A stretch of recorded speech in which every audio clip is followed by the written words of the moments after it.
નમસ્કાર. જો વિદ્યાર્થી મિત્રો, આપણે પ્રશ્ન નંબર 6 ના બે ભાગ કર્યા છે. એની અંદર 7 દાખલા હતા. એટલા માટે આપણે 5 દાખલા આગળના વિડિયોમાં જોયા છે અને અત્યારે આપણે 6ઠો નંબર અને 7મો નંબર આ વિડિયોમાં જોવાના છે. જો તમને ન સમજાતું હોય તો કોમેન્ટ જરૂરથી કરજો, એનો જવાબ તમને મળી જશે. પ્રશ્ન નંબર 6, નીચે આપેલી જોડીઓમાં કઈ જોડી સમાન સંખ્યાઓનું નિરૂપણ કરે છે? આપણે આગળના વિડિયોમાં જોઈ ગયા છે કે સમાન સંખ્યા કોને કહેવાય? એટલે કે કાં તો બંને સંખ્યા ધન સંખ્યા, એક તો બંને સંખ્યા ધન સંખ્યા હોવી જોઈએ, અથવા તો બંને સંખ્યા ઋણ સંખ્યા હોવી જોઈએ, એટલે કે સરખી સંખ્યા હોવી જોઈએ. બીજું, અંશમાં અને છેદમાં એ પણ સરખા હોવા જોઈએ. એને આપણે સમાન સમય સંખ્યા કહીએ છીએ. હવે આપણે જોઈએ અહીંયા આ સંખ્યા સમાન સમય સંખ્યા છે કે નહીં. તો સૌપ્રથમ આપેલી સંખ્યા કેવી સંખ્યા છે તમે જુઓ. આ આપણને ધન સમય સંખ્યા મળેલી છે.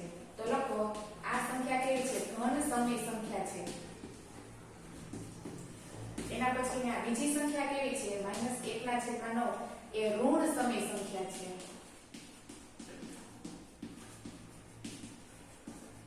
એ ઋણ સમય સંખ્યા છે. એટલે કે એક સંખ્યા ધન, એક ઋણ. બીજા નંબરમાં એક પણ છેદામાં કઈ ઉડતા નથી કે એક પણ સંખ્યા કઈ સરખી બને એવું છે નહીં. તો આપણે લખી શકીએ તેથી 1/3 બરાબર નથી 1/9, એટલે કે સમાન સમય સંખ્યા નથી. સમાન સમય સંખ્યા નથી. સમજાણું? ચાલો એના પછી નંબર 7.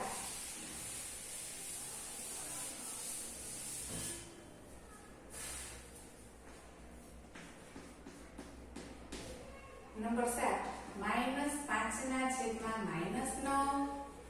અને 5/9. હવે આપણને જોતા એવું લાગે કે આ સરખી છે. હવે આપણે જોઈએ છે કે નહીં. આપણે શીખી ગયા આ અંશમાં અને છેદમાં જો બંને સરખું હોય એટલે કે ઉડી જાય એટલે કે સંખ્યા કેવી બની જાય? ધન સંખ્યા બની જાય. આ સંખ્યા કેવી કહેવાય? ધન સંખ્યા છે. ઉડી જાય એટલે ધન સમય સંખ્યા છે. અંશમાં અને છેદમાં બંનેમાં સરખું છે એટલે ધન સમય સંખ્યા છે. એના પછી 5/9. હવે આમાં આપણે જોઈએ છેદ પણ ઉડતા નથી, અંશમાં અને છેદમાં સંખ્યામાં કાંઈ ફેરફાર થતો નથી. તો આ સંખ્યા અને આ સંખ્યા બરાબર નથી અને આ સંખ્યા ઋણ સંખ્યા છે. તો આ ઋણ સમય સંખ્યા છે. તેથી બંને સંખ્યા કેવી છે? સરખી નથી, બરાબર નથી. તેથી સમાન સમય સંખ્યા